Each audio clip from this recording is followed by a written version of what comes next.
now to a very, very different kind of poetry. We've talked about British poetry, American, Canadian, Australian, Indian, and what have you, African. We are now moving to what is called Native American poetry. Do you remember Christopher Columbus discovering America, as we say? And those people who lived there, and we refer to them as Red Indians. So we are today going to look at what is called Native American poetry. I want you to remember that their literature was basically oral, basically storytelling passed on from grandmothers to the next generation. Let us see today an American sunrise by a Native American poet. She was born in 1951 and lives now in Tulsa, Oklahoma. She's a poet, an academician, a musician, a Native American activist. To her credit, she is the first Native American poet laureate, and she was poet laureate for 3 consecutive terms. Her books are The Last Song, She Had Some Horses, etc. She's also written prose and essays and plays on the saxophone and is also a vocalist. Quite a talented poet, we must admit.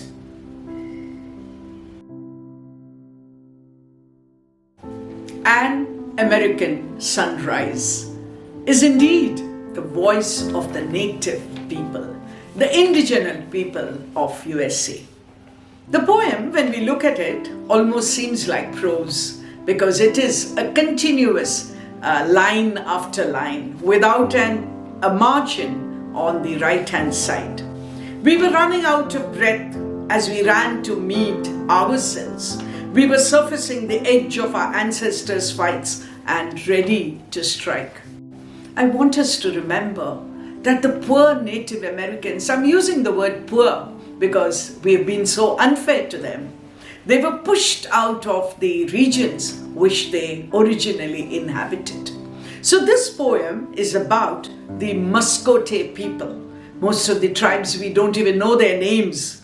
In 1800, they were pushed out of their areas where they lived. And 200 years later, so you can imagine how many generations later, our poet went back to that place to see what it was like. And this poem is a result of her pain of being deprived of the land which was originally theirs. And therefore she says, we ran out to meet ourselves. Can you imagine going back to your home and realizing this is where you should have been? This is what you were like. It was difficult to lose days in the Indian bar if you were straight. And then she talks about how there has been a constant, concerted effort to bring them into what is called mainstream. What does it actually mean? Forcing the Native Americans to give up their own culture, their own beliefs, even their own language. And therefore she says, some of us could sing. And so we drummed a firelit pathway where?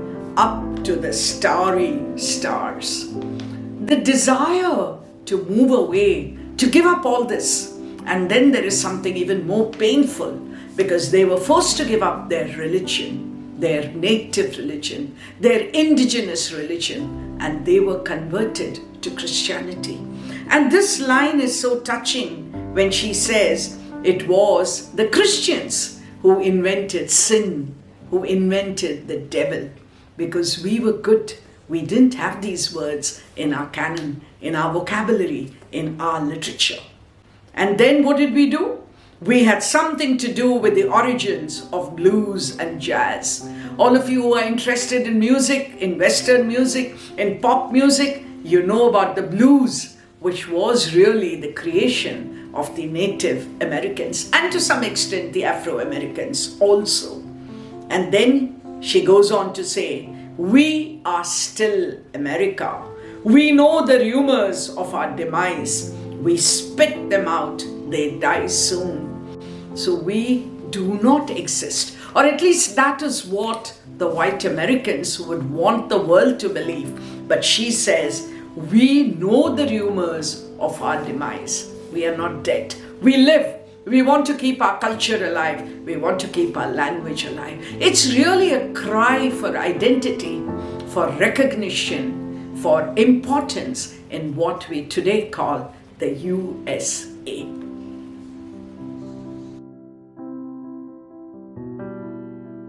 The poem, An American Sunrise, is a different kind of poem because of its structure too. It's a 15-lined poem with no stanzas. It's like one continuous speech. And why not? When it comes from the heart, I don't think one stops to say, how many lines should my stanza be? What should be the rhyme scheme? So there's no rhyme scheme. But when I read it more carefully, I can, of course, find the figures of speech. So there we go again, like any good reader of poetry, looking for figures of speech. And what do I find? I find that there is imagery. Because to create the kind of life that the Native Americans are forced to live by people who came to take away their land, their culture, their language. So the imagery is unimaginable. You can feel the pain of the poet and her people. There is also enjambment, there is caesura. Some of you readers might wonder, listeners might wonder, why do poets use these? Because I think the pauses are very, very important. And therefore, as I keep saying again and again, do read the poem aloud to get the full effect. There is no rhyme scheme. There is what we call free verse. And yet it is great poetry. So maybe we can pause to ask ourselves, what is poetry and how is it different from prose? Something to think about, something to mull over.